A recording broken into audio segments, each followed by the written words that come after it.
136औं अन्तर्राष्ट्रिय श्रमिक दिवसको अवसरमा स्वदेश तथा विदेशमा रहनुहुने सम्पूर्ण श्रमजीवी नेपालीहरूमा हार्दिक शुभकामना व्यक्त गर्दछु।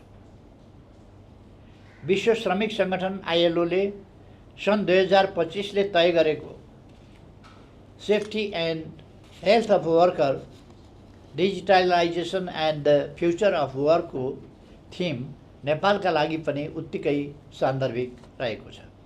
आईएलओले आर्टिफिसियल इन्टेलिजेन्स जस्ता नयाँ प्रविधिको प्रयोग गरी श्रमिकको स्वास्थ्य र सुरक्षामा गर्न सकिने विषय पनि अघि सारेको छ। आज इन्टरनेट र 4G सेवाहरू व्यापक भएका छन्। उत्पादकत्व अभिवृद्धि गर्नका लागि हामीले सूचना प्रविधिको प्रयोगलाई व्यापकता दिँदै आएका छौँ। सूचना प्रविधिको विकास र प्रयोगका सम्बन्धमा हामीले गम्भीर ध्यान दिएका छौँ। समृद्ध नेपाल सुखी नेपालीको लक्ष्य प्राप्तिमा सूचना प्रविधिको प्रयोग अत्यावश्यक छ।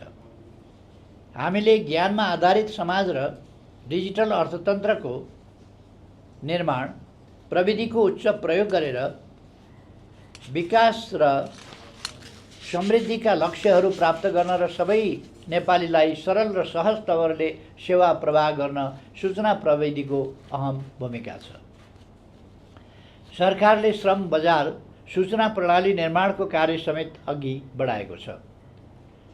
अब सूचनामा आधारित नीति तथा कार्यक्रम तर्जुमा गर्ने गरी काम अघि बढिसकेको छ। सूचना प्रविधिको विकासका लागि केही चुनौतीहरू समेत हाम्रा सामु देखा परेका छन्।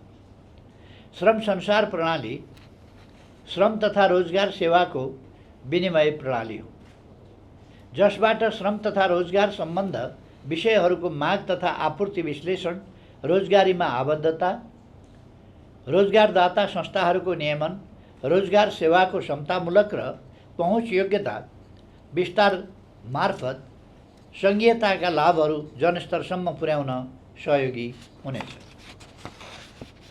श्रमिक, रोजगारदाता र रोजगार सेवा बीचको दूरी हटाई फेसलेस, प्रोसेसलेस र म्यानिपुलेसनलेस बनाउँदै नागरिकको सिप क्षमता तथा योग्यताको विकास मार्फत श्रम समाजको सम्पूर्ण वर्ग र समाजलाई यसले नियमन गर्दै राष्ट्रलाई समृद्धितर्फ लैजाने गर्दछ।